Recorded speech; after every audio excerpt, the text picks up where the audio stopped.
Welcome to Strictly Facts, a guide to Caribbean history and culture, hosted by me, Alexandria Miller. Strictly Facts teaches the history, politics, and activism of the Caribbean and connects these themes to contemporary music and popular culture.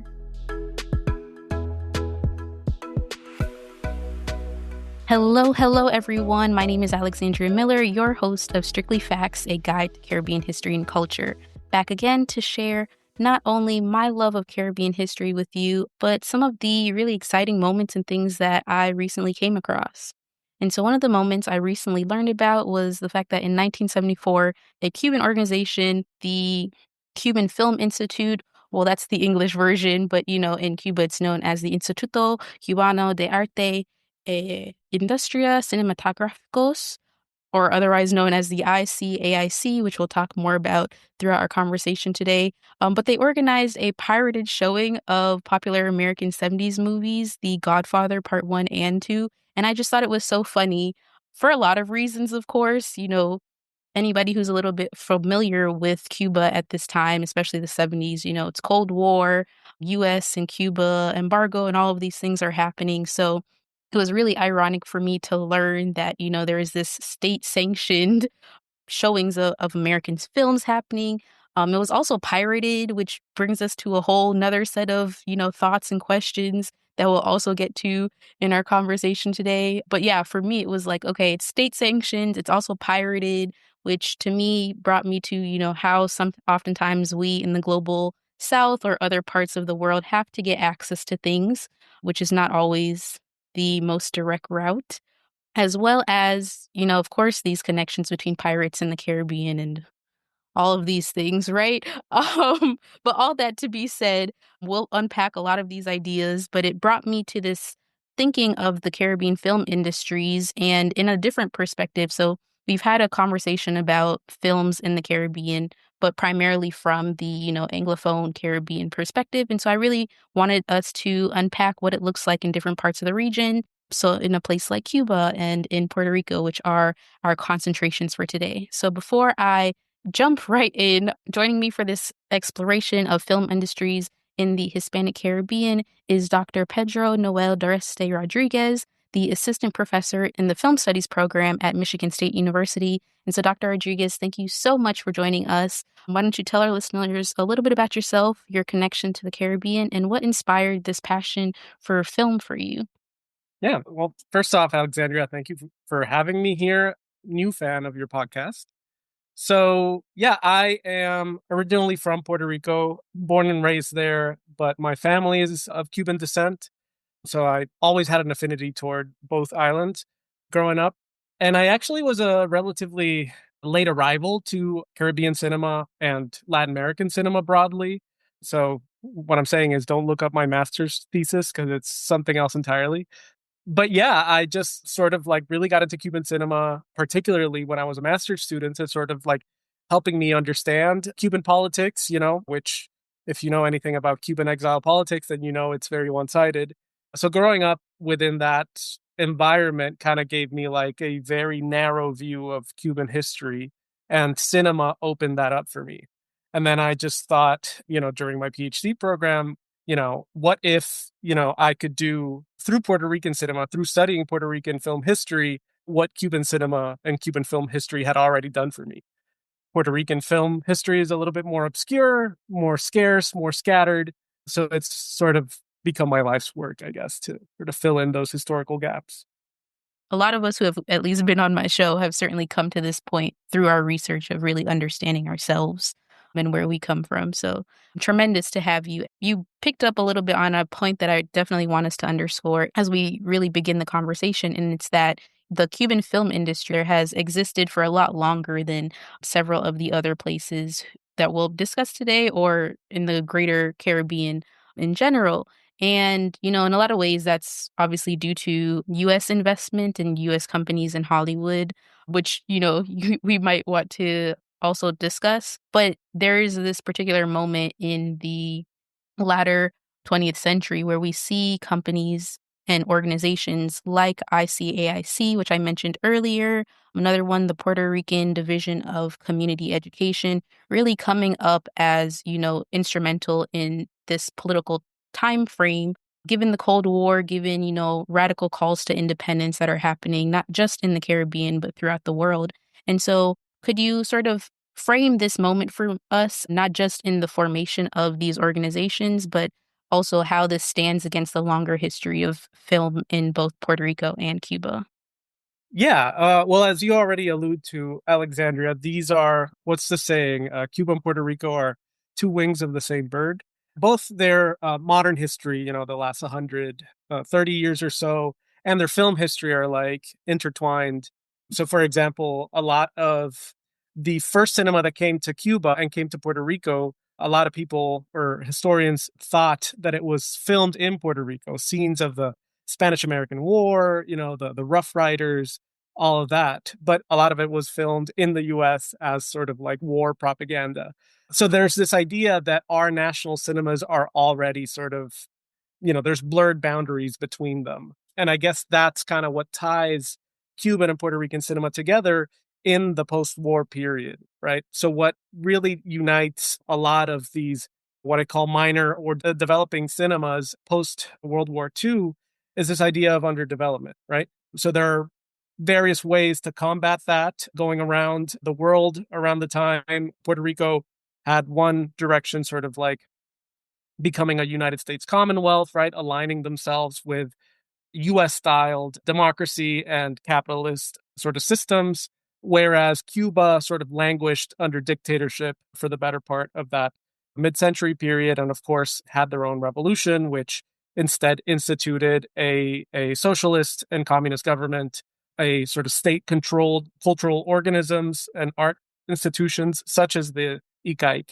So, what I'm really interested in these two sort of comparative cases, is how national cinemas, state-sponsored national cinemas, can be constructed, to combat underdevelopmentalism from two different political frameworks. On the one hand, you have like the liberal internationalism and liberal sort of humanism of the DeVetco films and the DeVetco program, which is, I'll talk about it more in detail, but essentially what it was telling the Puerto Rican peasant class is to don't rely on the government to solve your own problems, right?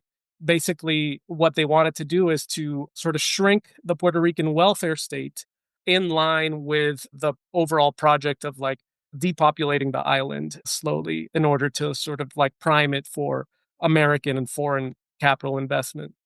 So the DeVetco basically was teaching people in the countryside how to make water safe to drink, right? How to combat alcoholism in your community, how to build your own bridges, your own schools, your own sort of like public infrastructure so that you can essentially like become independent of the government in these areas. Of course, you and I know that the government wasn't really interested in developing those areas, which is why this program sort of like, you know, to continue with the bird metaphors, killing two birds with one stone, I guess. Whereas the ICAIC, on the other hand, suffering from many of the symptoms of underdevelopment that Puerto Rico was suffering from in the 1950s, the ICAIC had a totally different sort of approach.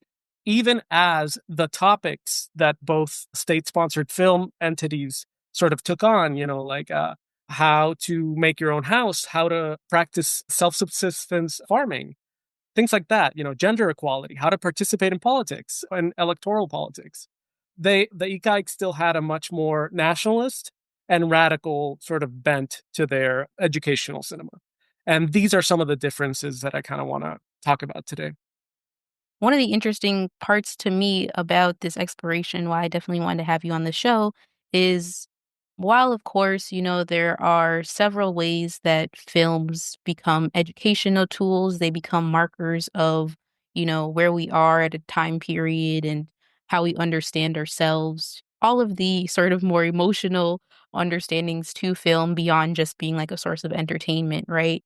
These two organizations really intentionally were predicated on, as you're saying, right, teaching things like subsistence farming, like how to vote, how to participate in politics, right? These weren't industries, film industries that just sparked out of, a capitalist desire to like make money and entertain people, right?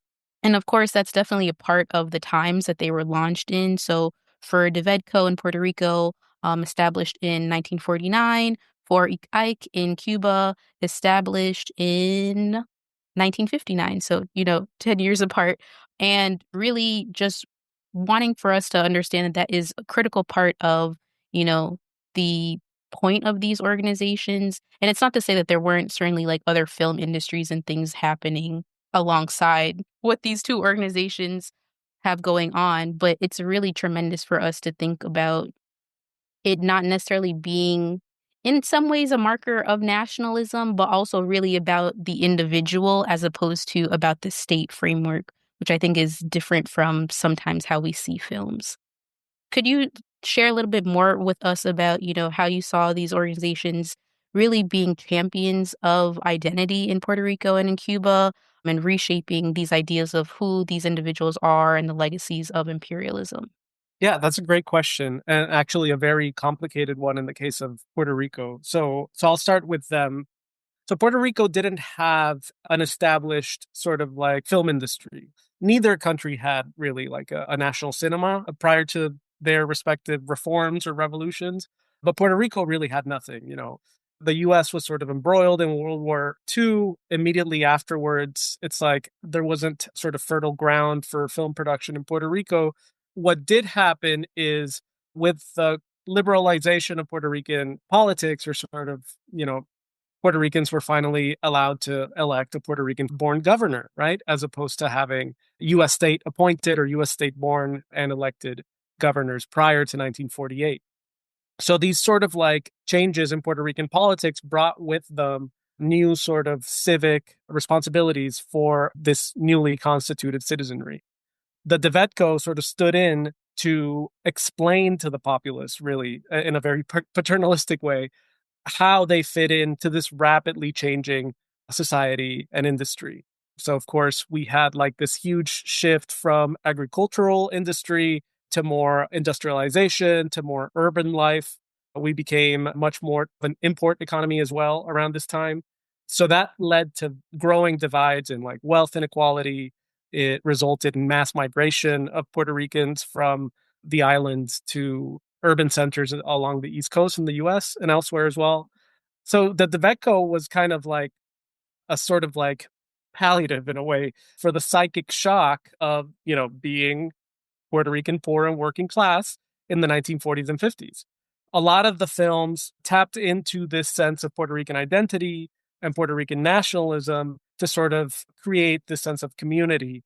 But a lot of Puerto Rican historians and just critics of Puerto Rican culture have taken this moment as a sort of like a missed opportunity, right? This was the decade in the 1950s, particularly in 1952, where Puerto Rico sort of crystallized its colonial relationship to the United States by voting in favor of the referendum that created the Puerto Rican Commonwealth. So it basically, you know, legalized or, gave sort of legal license to the continued US occupation of Puerto Rico as we became a free associated state is the official designation, which we can talk about that for hours. But yeah, so as as part of this arrangement, there were concerns by many politicians, but also many Puerto Ricans about what would this mean to our culture. The U.S. had already instituted limitations on the expression of, autochthonous Puerto Rican culture, be it language, be it music, be it flying their own flag, right? So this sort of arrangement with the U.S. came with some caveats.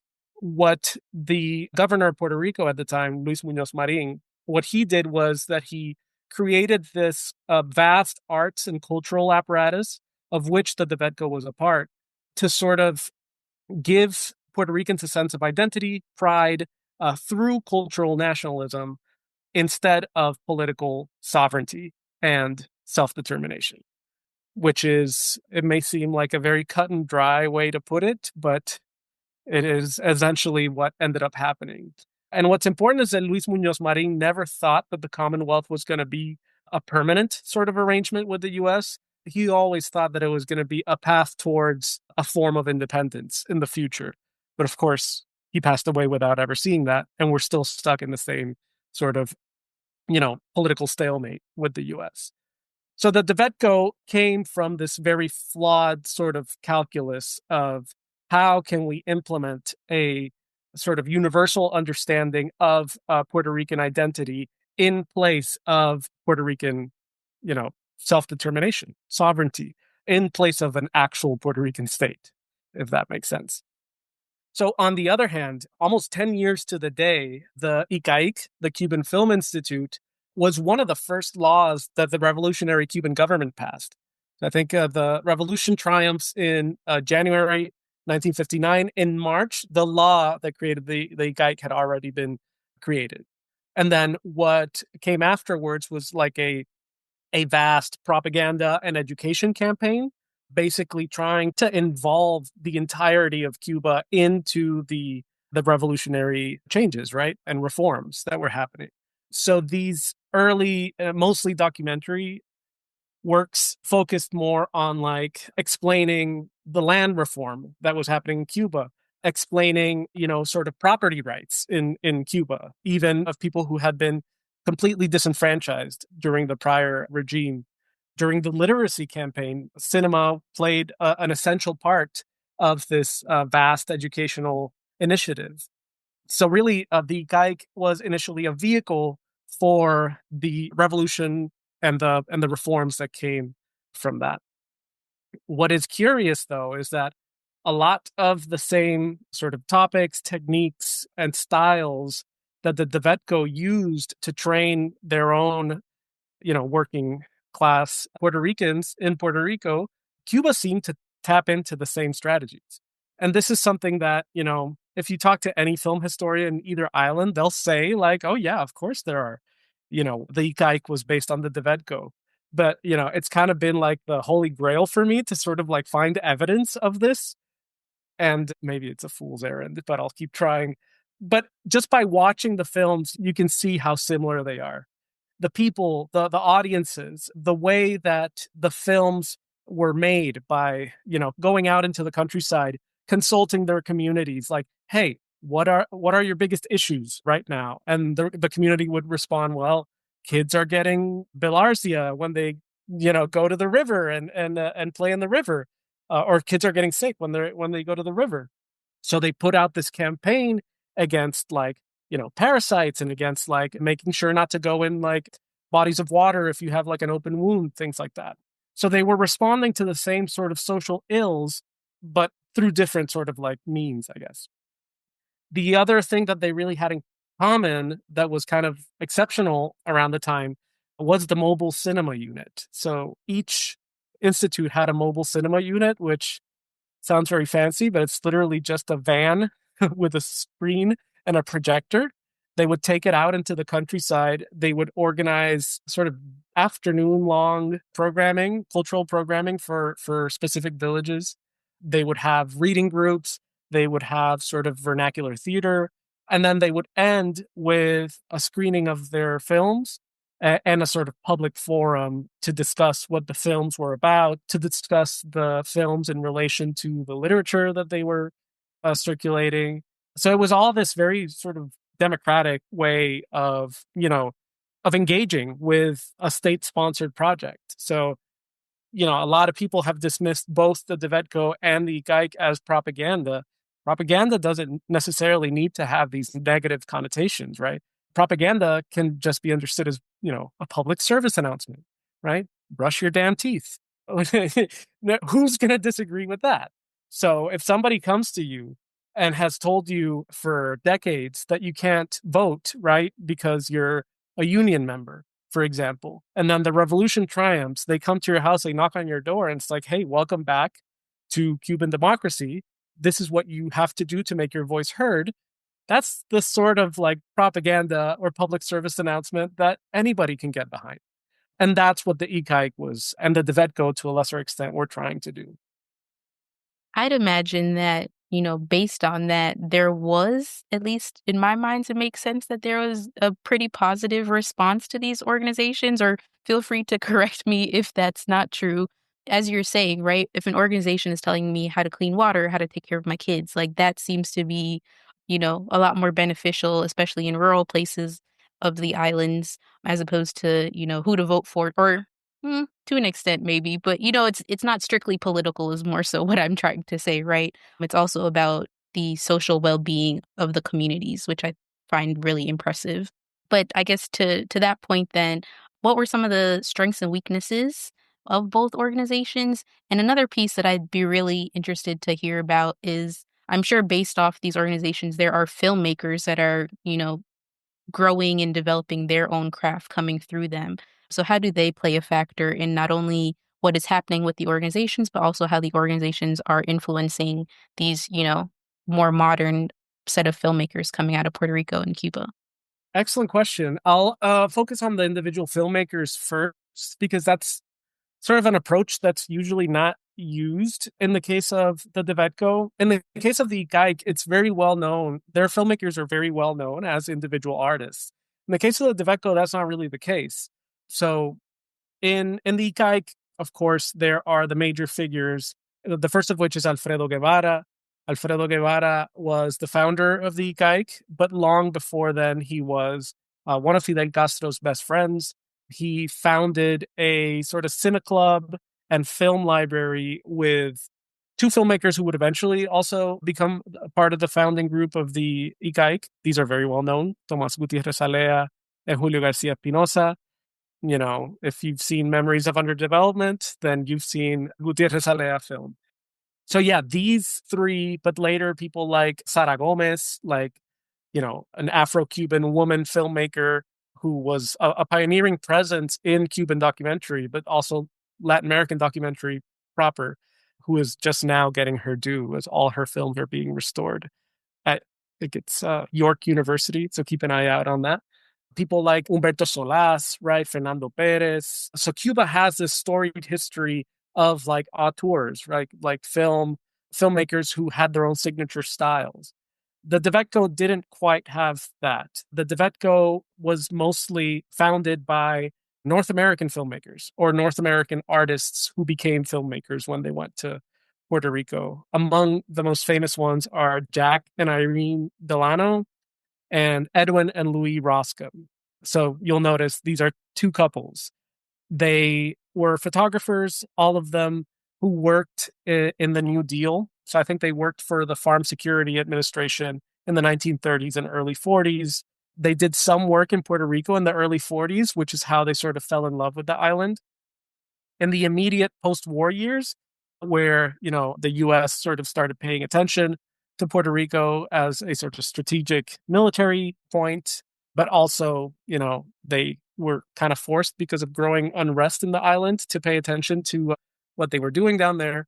They sent Jack Delano and the Roscoms to Puerto Rico to sort of start this film and graphics and literature program through the Parks and Recreation Department for some reason.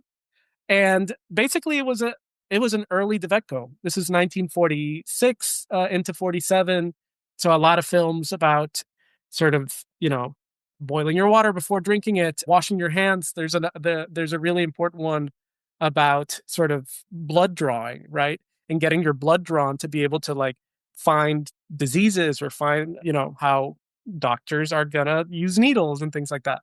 And that was like the immediate precursor to the DeVetco.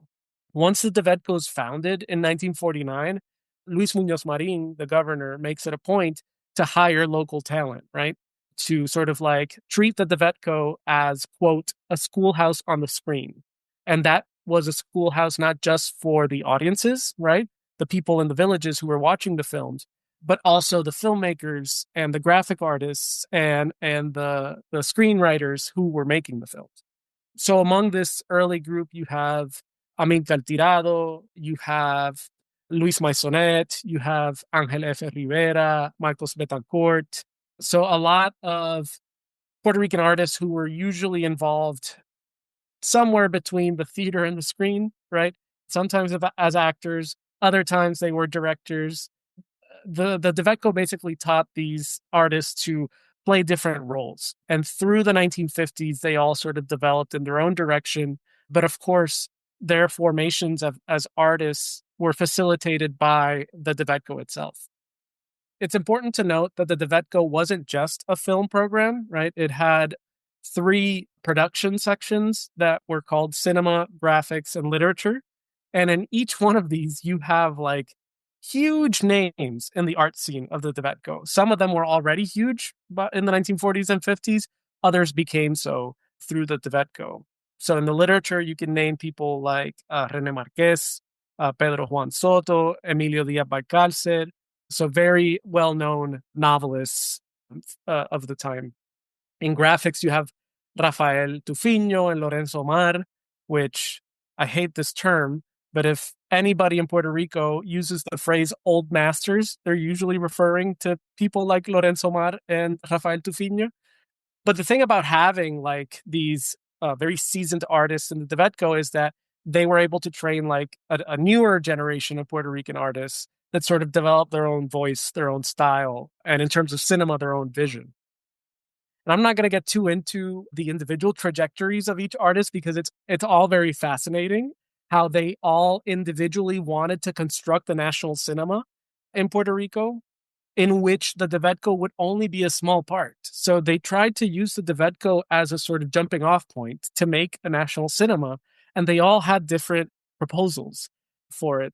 Some of them wanted to work exclusively through the Tibetco, right? They truly believed in the governor's agenda, right, of the Puerto Rican Commonwealth. Others tried to use the Tibetco to sort of further their own film careers by getting the Tibetco to pay for film schools, getting the Tibetco to pay to go to film seminars or film festivals in Europe and all that. And they sort of built a vast network that way. Others jumped into a nascent private film industry in Puerto Rico. And when I say private, I mean mostly Hollywood B movies and sort of like early exploitation cinema that was being filmed in the island. So a lot of films from the 1950s that say that they're set in the South Pacific are actually made in Puerto Rico, things like that. That type of really bad film. Softcore pornography, there was a lot of that in the 1960s being filmed in Puerto Rico, you know, as theaters started struggling getting people through the doors. They started showing more skin in the 60s.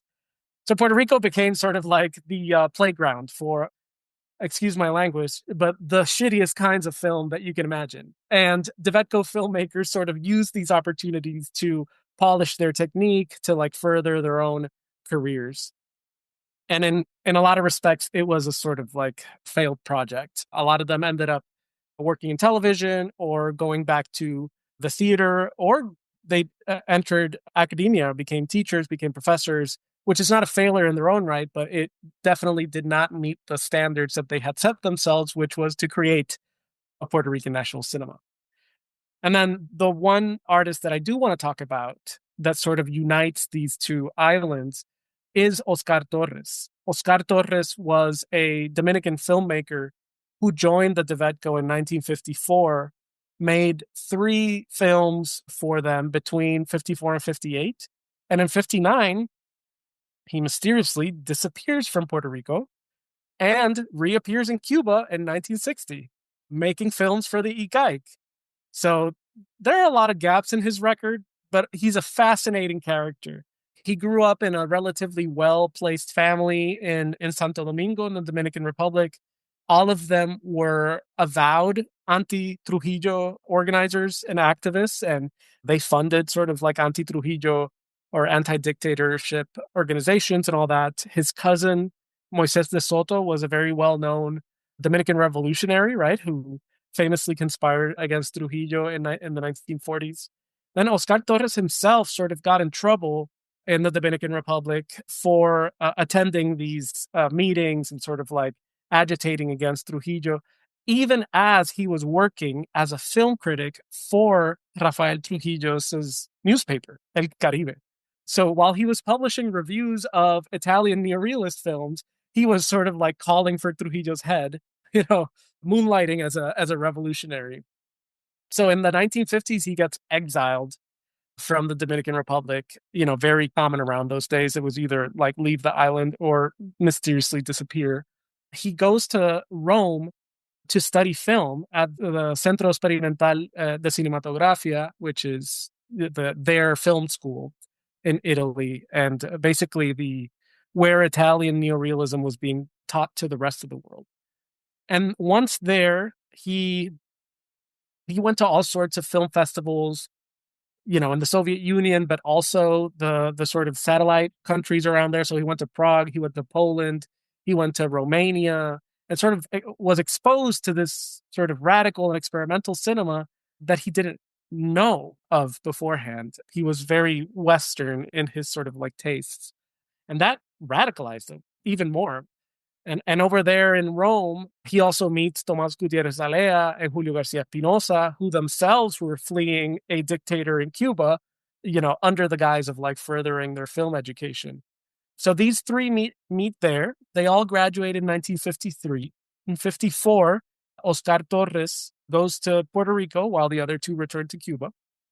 In Puerto Rico, Oscar Torres uses his credentials, right, as a graduate of the Rome Film School to join the DeVetco. And because he has all this training, he basically becomes the most seasoned filmmaker, or at least, Caribbean-born filmmaker in the DeVetco.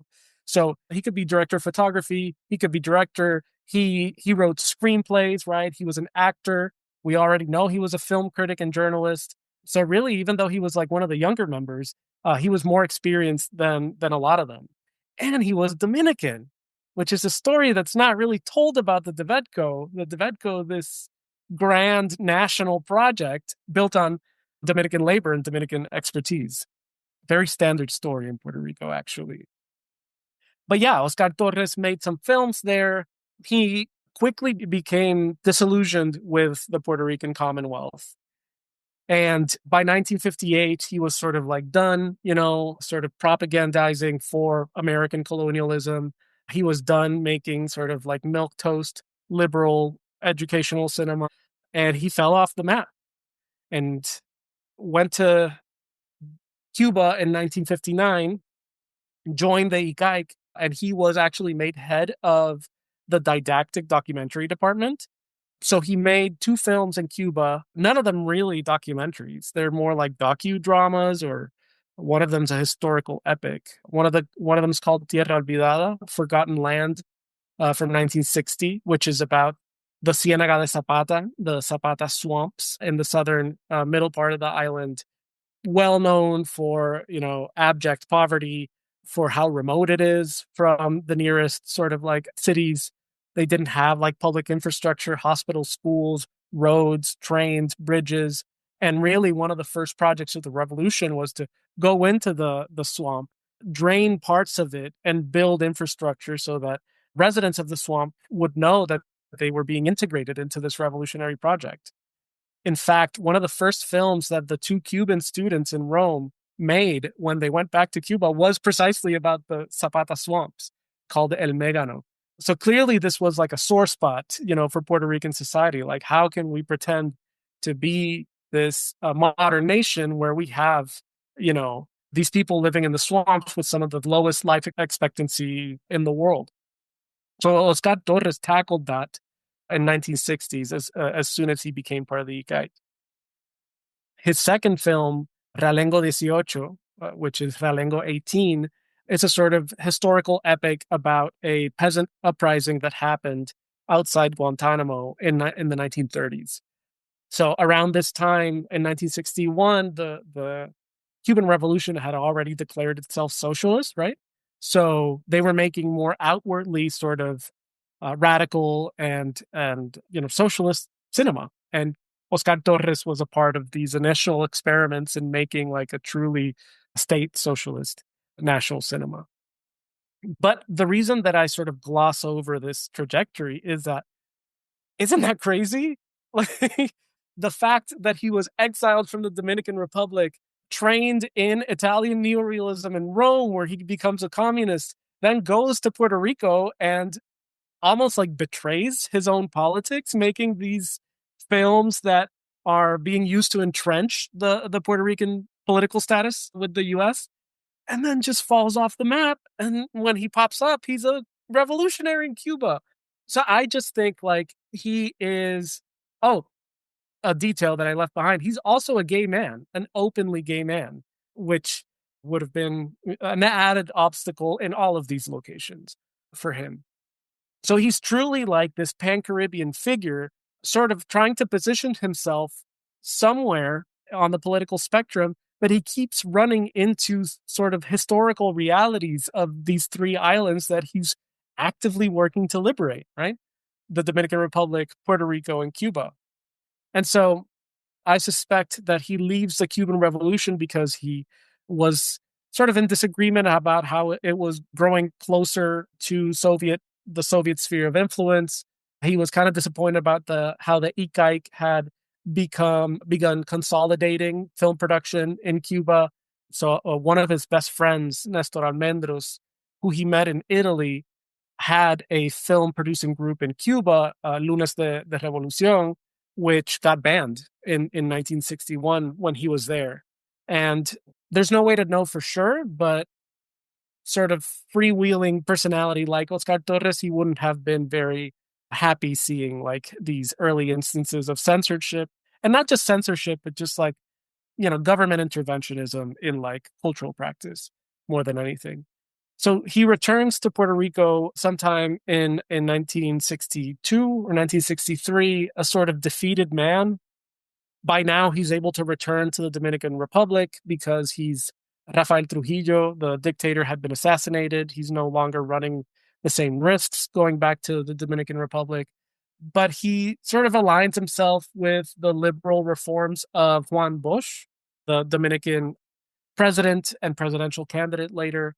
And his politics become de-radicalized to an extent that he actually comes closer to the politics of 1950s Puerto Rico in the 1960s.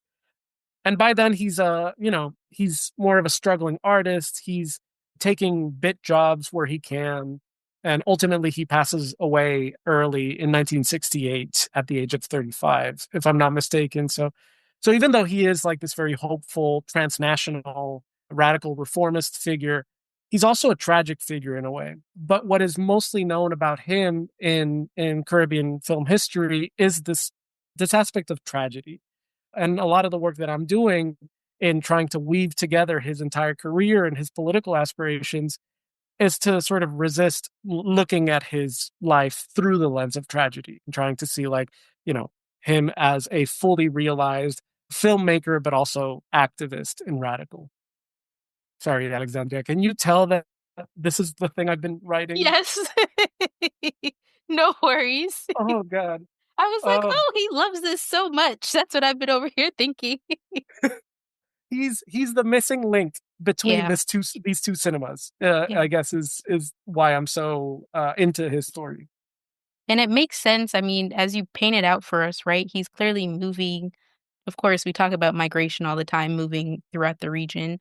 I'm sort of really captivated by how central he plays a figure in all of these places, right? And of course, leadership and domination obviously take part, but to see how he's moved through not just the Caribbean, but of course his time spent in Italy is remarkable. And that's what I always love about history in a lot of these ways. You always find these niche points where, we started out thinking we were talking about just film history, right? But we get this remarkable story of this man who, sometimes goes overlooked when we, gloss over things. And speaking of that, right, I started our conversation with this story of, the Godfather screenings in Cuba. And I just, would really love to hear your take on piracy and how it played a factor. You've definitely walked us through films that these organizations created, but how do you think piracy played a factor in sort of understanding that, of course, people want to access films coming from other parts of the world, but what does this also say about, American cultural influence amidst the national sentiment that's happening as well? Yeah, that's a good question. It sort of ties into the question you asked earlier that I forgot to answer because I went on a long tangent about Oscar Torres. Yeah, so this is the thing. The very proposition of building a national cinema through mostly non theatrical, non fictional, educational cinema is kind of bogus, right? Like that's not what spectators want to see, especially if they're already familiar with, Hollywood film, European art film, and even like the extremely popular Mexican and Brazilian films that showed in all these islands at around that time. So really, neither Cubans nor Puerto Ricans stopped watching Hollywood film or long form features from other countries. The revolution in Cuba initially tried to do that, right? They tried to say that, yeah, Hollywood is cultural imperialism, right? They propped up this boogeyman of like, this is one of the sort of like psychological ways that US imperialism sort of is manifest in the global South. That was early in the revolution as a response to the embargo. Very quickly, though, the Cubans realized that they couldn't just depend on their own or their allies' sort of like film infrastructures. That the Cuban government, that the Cuban people also wanted to see what was going on in the rest of the world, right? And the part of the world that's mostly aligned with capitalism, right? And world liberalism, but also just the cinema that they were used to prior to the revolution. So they opened up their screens to Hollywood films relatively early. And their reasoning was the embargo can be economic, right? But we're not going to allow it to become cultural. And that was the sort of position that the ICAIC took to showing films from the former First World in Cuba. Because the embargo prevented Hollywood to negotiate directly with Cuba, what they did is that they usually went through a third nation. In the 70s, it was mostly Salvador Allende's Chile, right? Because they had also been embargoed, or not embargoed, but their trade with the US was sort of restricted after his election. So if you look at the catalog of the ICAIC, and you don't even have to look at the catalog, just look at the film posters that the ICAIC was making in the 1960s, you'll notice a ton of American films. You'll notice a ton of British, French, Italian films, right? But they seem to be sort of handpicked. They're not going to show everything, right? They're not going to show Alice in Wonderland or something like that for no reason. They picked films, carefully curated films that sort of aligned with the ideology and the project of the Cuban Revolution.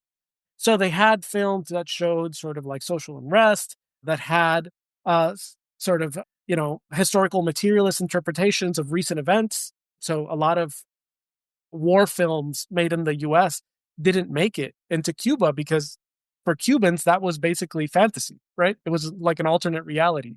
This idea of the American soldier as a sort of hero and individual as opposed to like a death machine.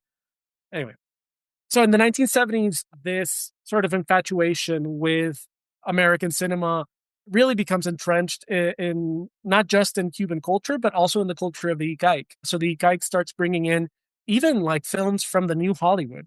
So even Spielberg films, Francis Ford Coppola films.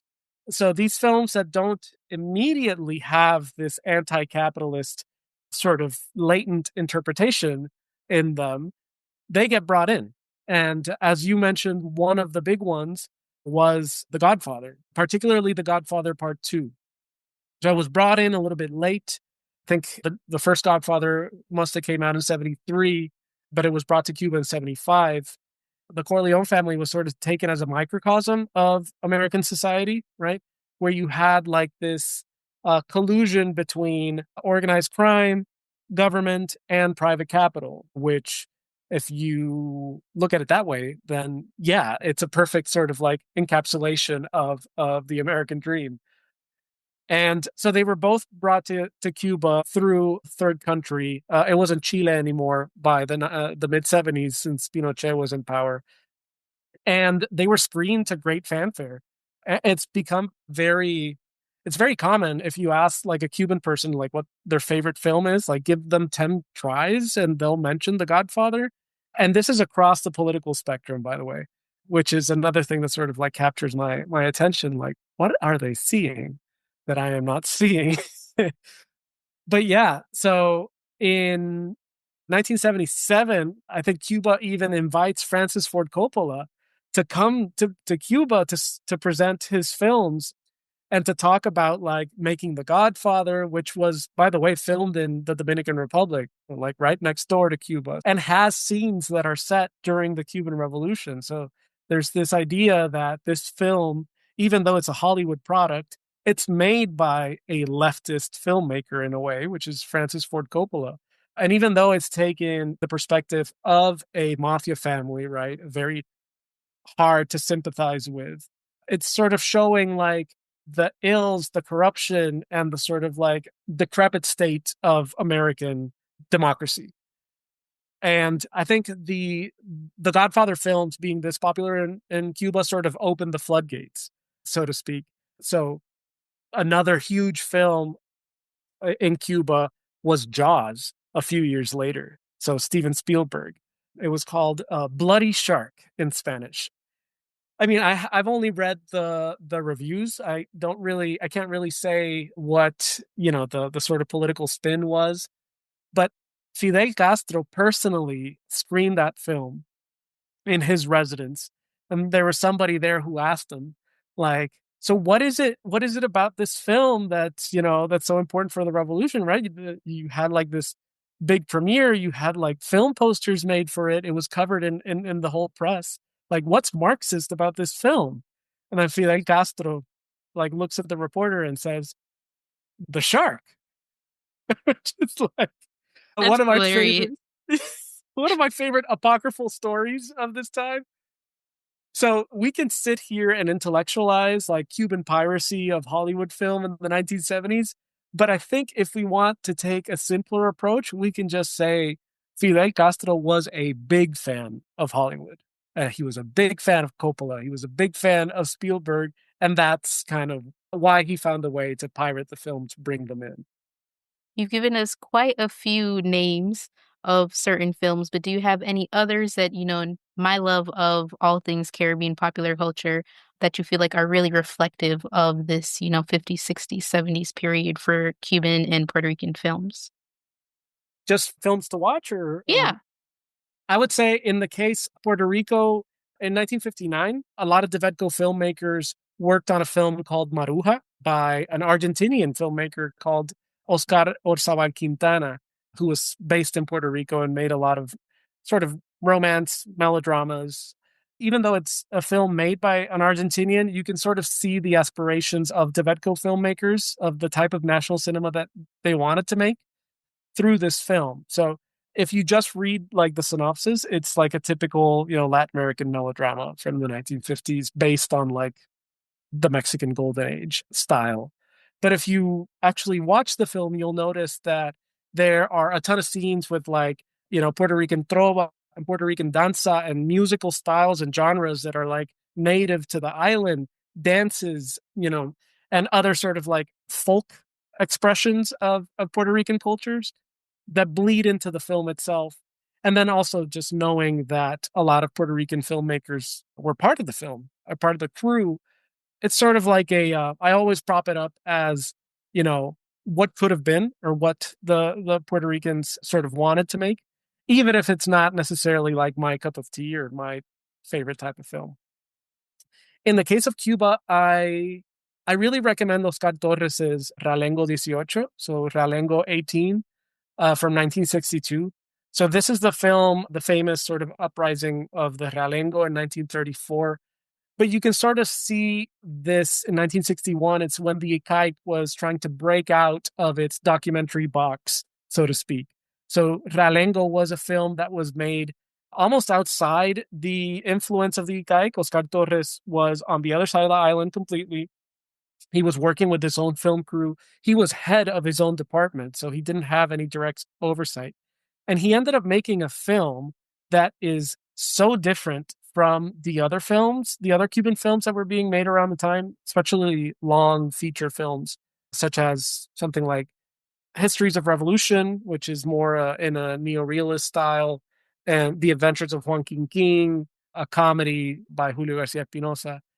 Oscar Torres' film is, of course, a historical epic, but it's also like picking and choosing which neorealist techniques or which sort of like styles it borrows from, and then construct like this weird Frankenstein Italian neorealist Soviet style edited historical epic that seen in the context of what Cuba was producing around that time stands out as very idiosyncratic.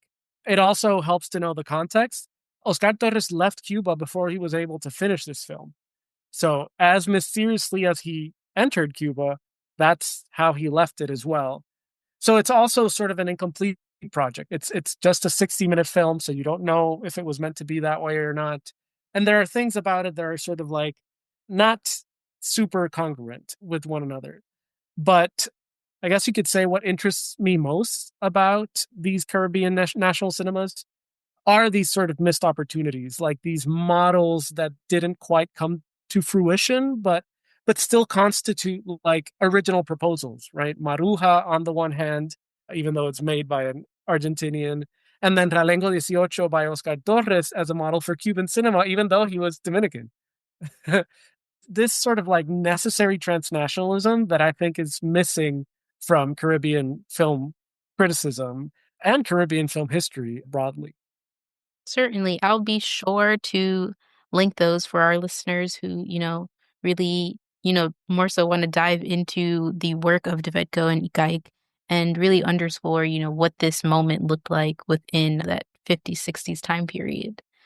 I want to draw us to a close because I think you've woven for us such a beautiful history and genealogy of this time period and how certainly these two organizations not only transformed Puerto Rico and Cuba in the 50s and 60s, but how they inspired other filmmakers who then went forward to continue this work, right?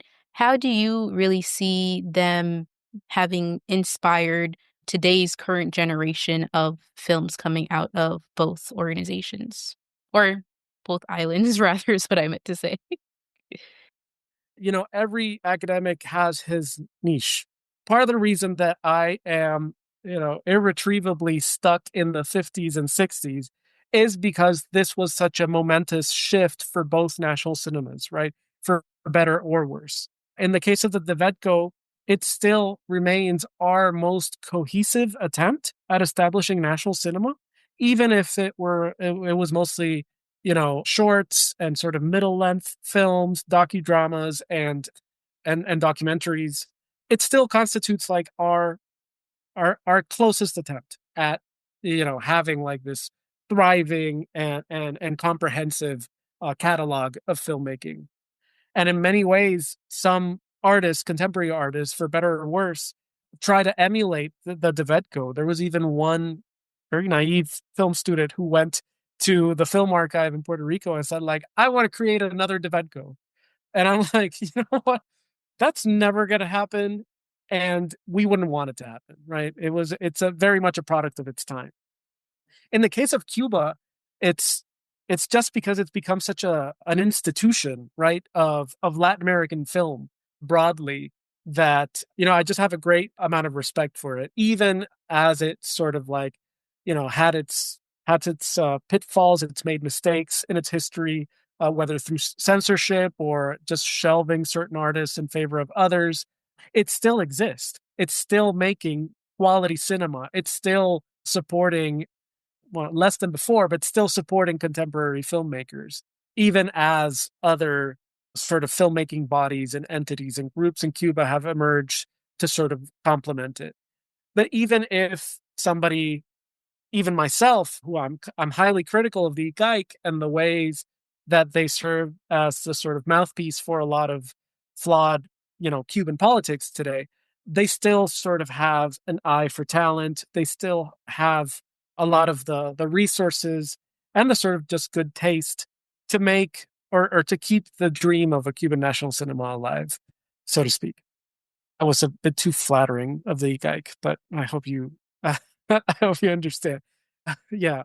I wish they supported more younger artists. That is one thing I will say. But other than that, it's like most of the well-known and successful feature films that are coming out of Cuba are still being supported by ICAIC in one way or another, even as they're being co-produced with like France or the Netherlands. The ICAIC is still involved.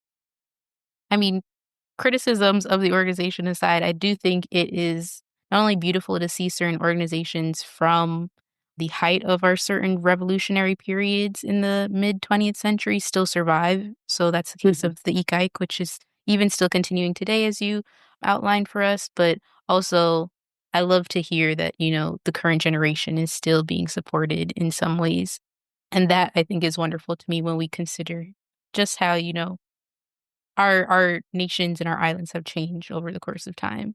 But you've certainly given us so much to learn from and sit with. I definitely feel like I'm gonna jump into spending my weekend watching a lot of these films, Dr. Rodriguez. So I thank you and appreciate you so much in sharing your love and expertise in this film history with us. As always, I will put up some of these links to, where to possibly watch these films and, some material, etc., for our listeners who want to learn more. And till next time, look more. Thanks for tuning in to Strictly Facts. Visit strictlyfactspodcast.com for more information from each episode. Follow us at Strictly Facts Pod on Instagram and Facebook, and at Strictly Facts PD on Twitter.